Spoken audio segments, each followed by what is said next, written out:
Today is Thursday, November 15th, year is 2017. So,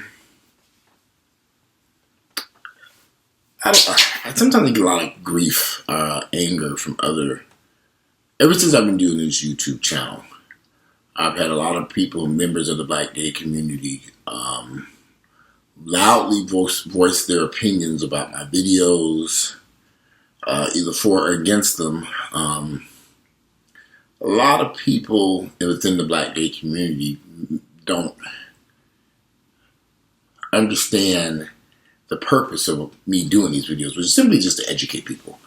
Some people think I'm trying to put people on blast. I'm trying to tear the gay community apart. I'm trying to tear something down. I'm so negative. I'm this and that. That's not the purpose of these videos. There's also, I don't have solutions to all these problems. If I did have solutions to these problems, people say, well, you always talk about the negative stuff, but you never talk about solutions. Well, if I had solutions for these problems, I'd be a billionaire. So that's why I bring these videos, do these videos to discuss these problems. And I get constantly attacked and attacked over and over by so many people who just don't understand me discussing this stuff. They say, Walter, you need to start posting, talking about more of the positive stuff going on in the Black gay community. Well, I looked around, I'm trying to figure out what's going on in our community that's so positive that I need to be posting about, because I don't see it. I've lived in Atlanta for 30 years. And predominantly all I've seen was chaos and confusion in the Black gay community. But I understand it better now than I did when I was 18 or 19 years of age. Now I understand why this community is filled with so much disharmony and pain and hurt. Because the journey of being a Black gay man in America is not easy. Now we have family members, friends, society, church, religion, school, education, people against you, and it's something you ain't even got no control over. I will never forget when I was in high school. There was a particular teacher I really liked, and I always spent a lot of time with her after school in her classroom talking with her. Just after, there were two teachers. The one I spent a lot of time with. I loved going to talk to her. Beautiful. She was a nice looking, attractive woman. And we became very close. So one day I told her, I said, well, look, Mom, I'm gay. Her whole demeanor changed. Oh my God, why would you choose that? You're going to be dead from AIDS before you even reach 20. You're going to be dying from AIDS. This is not good, Walter. You need to change this. You can't. I'm thinking, ma'am. And that was the first time, because I was younger and she was older, she dominated the entire conversation and belittled me, thinking that I made this choice that I was going to be gay. I couldn't have been no more than 16 or 17 years of age. And I'm sitting here with an educator, college educated, a teacher, who's damn near running the school, and she had no clue that sexuality is something that people do not choose. So, of course, I'm just starting out in life. So, after that experience in high school, I started not really discussing my sexuality with certain people, teachers, principal. I had my biggest problem in high school wasn't with the people my age. It was the older teachers and administrators in the school. They created a whole lot of problems because they did not like me. They didn't like this gay student who was outspoken, smart, and intelligent. They didn't like it at all. And they would do things to harass me when I was in high school. I didn't have fights with these students. I got along great with everybody. But it was these teachers that presented an issue to me. Because, of course, once I told the teacher I spent so much time with, I was gay, of course, she told other teachers. And so this became this thing where all of a sudden we had this out gay student here that, again, I didn't have any problems with the other students in my age category. It was these other older people. So As I began to venture out in Cincinnati, Ohio, I went to high school in Cincinnati, Ohio.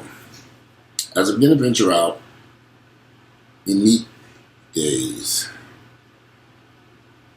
very quickly I caught on something was not right with a lot of these guys. Something just was off. I met a guy and we became friends. This is in Cincinnati, Ohio. I'm in high school. He's in another high school across town. He's older than me. But actually, he was older than me, but I think he was probably out of high school at this point.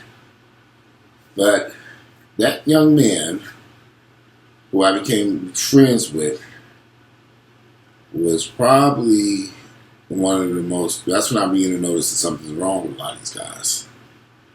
And I would say, this boy's kind of crazy. We'd be together, and he was just, his behavior was just erratic. I remember like it was yesterday. Anyway, long story short, one night, one of my car windows ended up getting broken because he took off a shoe, a flip-flop or something. I can't remember, some type of sandal, and threw it at somebody I was talking to. I don't even remember what was going on and why all this took place. My car window got broke by this individual. And after he broke the car window, we were trying to figure out what was all this about. I mean, why did you do this? Why did you break my car? We were supposed to be friends and you breaking my car window. And it dawned on me that he was jealous of the person I was talking to. And he was trying to create all this drama. It was just ridiculous. I was probably about 18 years of age at this point. I was in senior in high school. And I had never really dealt with these issues. So the more I dealt with black gays, the more I went out and went to the community, the more I met them, the more problems, the more issues, the more crazier, the more insane. The more, it just went on and on and on. I couldn't find guys that were just regular normal people. Got up, made a cup of coffee, watched the news, went to work, and had a normal day. That was not the case. When I moved to Atlanta, everything went haywire. Here I was in the city with thousands of gay men. Just running recklessly through the city. And I just sat back in amazement. I still look back. I'm literally, as a kid, I would go to people's house and just sit and go to parties and just sit and watch all the shit going on. And these guys were crazy. And I think a lot of people, unless you've been around a lot of crazy people like I have, once you've been around a lot of crazy people, they seem to think you're crazy and they're sane. But I'm thinking, okay, now, y'all motherfuckers crazy. I'm sitting over here. I've seen all kinds of shit take place in the gay community. Y'all, I could tell you story after story of just some of the craziest shit, and you sit back and say, why did they do this? What was the purpose? But a lot of these guys were so reckless and crazy and troublemaking, and so why? Now, I've come to the conclusion they've had a miserable life. They've been disowned by family members, hated by friends, despised by their grandparents. And one of my friends I have a friend, I'm going to say his name. God forbid I say his name in this video. I have to whoop that nigga's ass. I had a friend I knew here in Atlanta for years. The nigga was crazy as hell. When we first met, again, he's not the type of person you would identify, you would even think he was gay. He's one of them niggas that I don't even want to say where he's from, because some people might he might watch this video and figure out I'm talking about his ignorant ass. But anyway, the nigga. But I am gonna tell. It's just the truth what he told me about his mother. So he gonna know who I'm talking about. His mother attacked him as a child repeatedly because she thought he would turn out to be gay, and she would see certain mannerisms in him that she didn't like, and she would just beat him with whatever, books, extension cords, belts, switches, just anything she can get her hands on, because she did not want her child to be homosexual.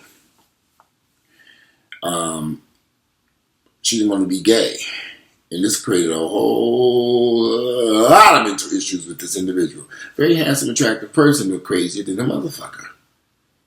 I mean, this nigga is insane. And I've told him to his face, in fact, we're not even talking at this point. Because it's his crazy behavior.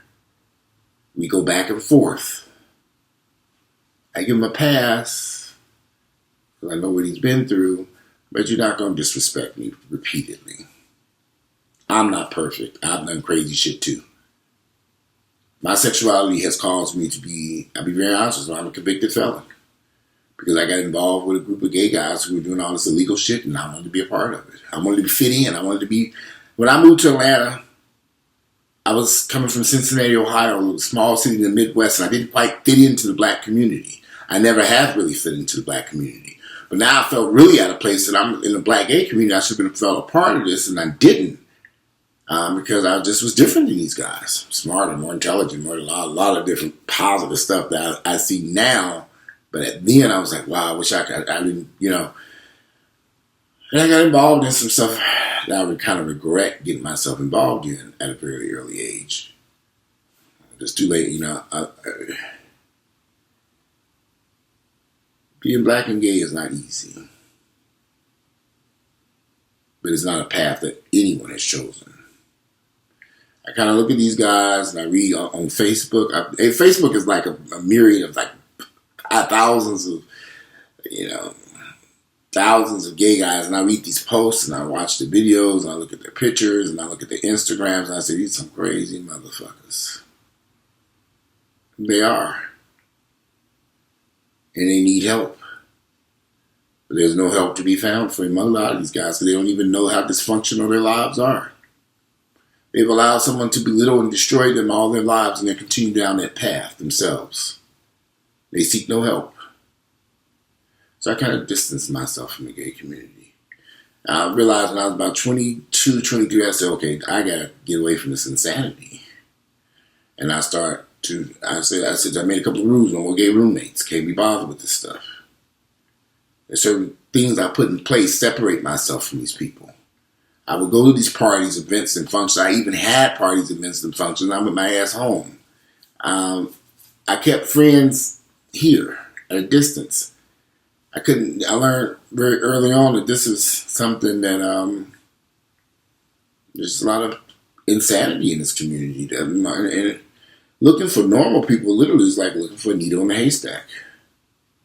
And don't even get me started on sex. Well, I don't know what it is about gay folks and sex, but they gotta have it. And so you have these guys over the years, a lot of my friends, I would just sit back and say, I would even back in the late 80s, early 90s, I said, what about AIDS? HIV? They didn't care about that. Didn't have a care in the world. That's why they're all dead today. They didn't care. They did not care. I was cussed out so many times. I bring up, what? Aren't you worried about something? And they don't hear shit I had to say. I'd be at the club. They'd be handing out condoms and stuff. I'd be collecting condoms. What you need them for? Anybody? I'm thinking, yeah, well, I'm going to have sex. Well, I'm going to use some condoms. I'm so glad that I realized something wasn't right here, and I backed away from the community. I just watched it from a distance. Meaning I would go to the club. I'd be a part of it. I go out to parties and functions. I even would have parties and functions, but I wouldn't actively participate in some of the crazy shit that I saw going on in our community. Oh, I knew about the sex parties back then. They were having these Latino parties. I knew about the sex in Piedmont Park and all that stuff. I didn't go over there. I knew all kinds of stuff was going on. Just like the sheriff just got arrested here in Atlanta in Piedmont Park for pulling his dick out down there. They should have fired his ass. He's still sitting in the sheriff's position in Piedmont Park. This has been going on for years. My friends used to go down, we're going to the park. I'm like, well, it's 2 o'clock in the morning. Why are we leaving the club going to a damn park? Drop me off at home. I'm not going to no Piedmont Park at 2, 3 o'clock in the morning. Y'all can go do whatever y'all want to. They drop my ass off and ain't going. I didn't have time for that shit. I was not going to participate in this stuff, this shit in Piedmont Park, these bookstores and bathhouses everybody was going running around to. I was not being bothered. I knew it existed. but I was not going to participate in it. And I did not. I've never been to a bathhouse. I've never had sex with somebody in a public stall in some damn bookstore or something. I've never had sex in a public park. With, a lot of my friends have done all this stuff, and they'll tell you about it. When I meet these guys, I'll never forget a few years back, I met this guy I was really liking. I was like, wow, I really like this guy. And he started telling me stories about how he would allow guys complete strangers to fuck him in the park. He was just like, it was just nothing. Oh yeah, I met this guy. And then we would go. And he would just tell me story after story after story. And I was like, okay, this nigga kind of crazy. I said, okay. He was just doing everything. He was just doing the same stuff he saw everybody else doing. That's the thing. He just emulated what he saw everybody else was doing. Like I said, I called 2 partners that I was dating, 2 guys I was dating, coming out of Piedmont Park at 1, 2 o'clock in the damn morning. So I'm dysfunctioning in this community. But I'm the crazy one. I'm the fool sitting on YouTube making videos, talking about this stuff that I bring no positivity. I'm the negative. It makes me. So I have to laugh at the comments that I get in the. When I first started this YouTube channel, I remember some of my friends I'd known for years like, I didn't know you was that out. I don't deal with people who are that out. And I'm thinking, you are the biggest flaming homosexual in Atlanta. Everybody know you gay. What are you talking about? You think that people don't know that you're gay? I'm thinking, and besides, me doing a YouTube video, what does that have to do with you? You're not in the video.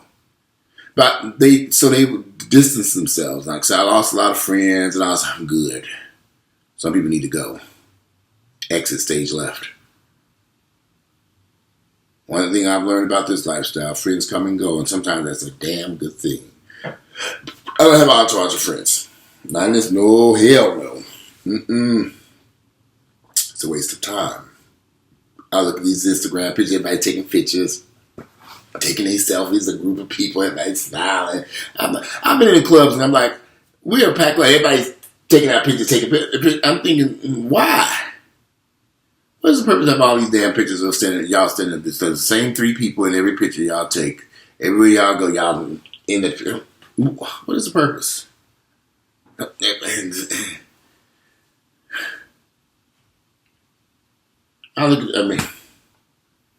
That's just a pet peeve of mine. Forgive me. But I can't stand the pictures. I always see them on Instagram and Facebook. And I see these people, I'm like, yeah, that's what y'all went to the club to do, to stand around and take some damn pictures with your fingers up in the air. Last time I went out to the club, I did have a nice time at the club. It was packed with people.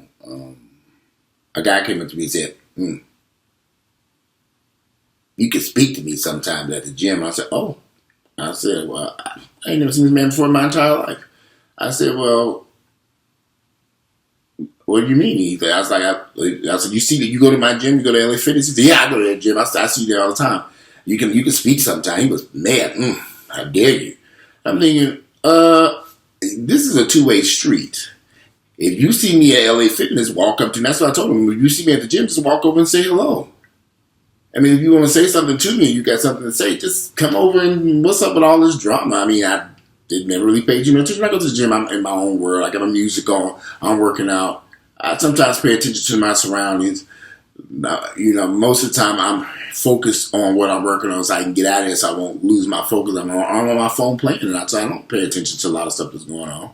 You want to say something, people, everybody else walk up to you, yo man, what's up?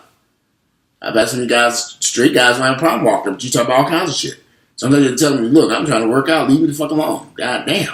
But gay guys, they stand over there, how dare you? Come over and say hello, and I don't bite. I wish that I could sit here and do positive video after positive video about my experiences in the gay community, but I'd be lying through my motherfucking teeth. So I'm not going to lie to you all about the experiences I've had in this community. It ain't been a lot of fun. It's been one old hell of a rough ride. From backstabbing friends to dirty lowdown, just all kinds of shit. And you just sit back and say, why? Why do you all behave this way? Why do you all do this crazy shit? What is the purpose of this? Why, you helping somebody, and it's just, there's so much dysfunction that we accept as normal. Sitting around talking bad about your friends, so it just, we be at a table with somebody to leave. Okay, see you later, Charles. Now I can't stand that fat bitch. Oh, she gets on my fucking nerves. But this is your best friend. You're always with Charles. How could you not like him? Did you always, yeah, that bitch, she gets on my nerves. She irks the hell out of me. Have y'all been together? Every time I see y'all together, what is going on here? So, and I'm sure this stuff probably happens in the straight community too. But it just takes a whole nother level in the gay community. Some people just walk around all day all with a frown on their face. They never happy about nothing. And I just sit back and say, so that might have kind of spilled over on me. Because we're around a bunch of bitter, hateful people all the time too. You too become like, hey, a bunch of grouchy bitches. It got to a point that I didn't even want to go to parties and functions and be standing around a bunch of people just standing, everybody just standing around with a drink, not talking to nobody, just staring. Nobody really dancing, having fun back in the day. It used to be when I went, back when dinosaurs were roaming the earth, we had fun back then. Now, not so much. I don't know. I don't know what's going on in the gay community that's positive. So I do these videos to talk about the issues. You're not going to turn on Channel 2 Nightly News and expect them to be talking about all the great, wonderful things going on in Atlanta or all hell breaking loose. No, they tackle the subjects. I don't have answers for these questions. I don't know why these guys behave like I kind of do know why, because they've been so ostracized in society. So I understand that it's affecting them mentally, from family members to friends. I get that part of it, but I don't have a solution to the problem. So my solution is to stay away. Because it's safer for me. And plus, I'm too old. Y'all figure it out. And I've been in Atlanta for 30 goddamn years, going on 30 years. I moved in January 1989. And it's been since I stepped foot in this town, it's been chaos and confusion here. I mean, this is the only way I can describe it. And then some people say, well, that's probably just your life, Walter. Okay. I've been here for 30 years. I know these streets really well in Atlanta. I know everybody that ran through this town who gone, deceased, dead and gone, and came here and nobody left. I know a lot of folks. I used to throw parties and have huge functions at my home. Thousands of people would show up. In the early 90s, I had a house in Stone Mountain. I would do these pool parties every weekend. I made a lot of money off that stuff. I've made my money off the gay community doing events and parties and clubs and stuff. We used to do these Halloween parties. We used to do all these types of parties and events that I threw. And I would see these guys walk through the door. That was then. Now I don't have the strength to even put together some wine and cheese and invite people over. I'm like, now please, I eat this wine and cheese my damn self and go my ass to bed. I've been wanting to do a little book club over here. I just got to get the strength and the energy up to kind of, it's not dirty or nothing. It's just I just got to get the strength to deal with people. Bring them into my home. Sit down. I want to do this. I really want to do this book club. I've even picked out a few books that I'm going to do, and I'm just like, okay, now I just got to get over the anxiety of inviting these strangers into my home and welcome them into my environment, and then trying to, because I've been down that path and it didn't really work out too well. So that's one of the things I'm working on. I don't have a solution to these problems, because there might not be a solution to these issues. So I'm just going to continue to talk about them. I'm going to continue to do my videos and discuss what I see. I'm going to continue to talk and discuss. This is all I can do. Now, if you have solutions, I'd love to hear them. If you have something positive, share it with me, and I'll share it with on this video. Tell me something positive is going on. I'd love to hear it.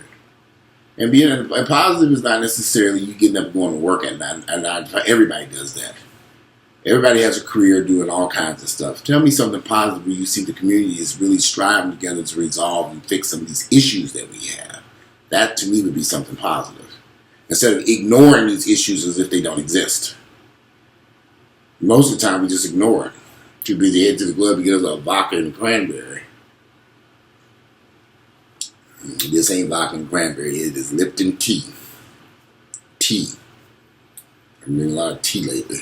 But anyway, it is late at night. And I wanted to answer some questions about, just some stuff that I see in these comments and stuff that people say. My experience as a black gay man has not been easy. And I'm sure it has not been easy for a lot of black gays in the black gay community. It's saddening sometimes. It's disappointing sometimes when I think about the guys who have come and gone here in Atlanta, who have bright, brilliant minds and did great things with their lives. They threw them away. They threw their lives away because somebody threw them away. I get it. I understand. Anyway, if you like my videos, click like, share them with family members and friends. I love to hear you all's comments and stuff. I'm not trying to tear the community apart. I'm not. If anything, I'm trying to get us to discuss our problems, come forward with our issues, so that we can resolve and then uplift the community if that's possible. That's all I can do. Anyway, I'm out of here. Again, today is Thursday. It's Thursday the 16th, November 16th, the year 2017. It's weird because I think I might have said something different at the front of the start of this video. I hope I didn't screw that up. But anyway, it's the 16th of November. Anyway, I'm out of here. Enjoy your evening and have a good night.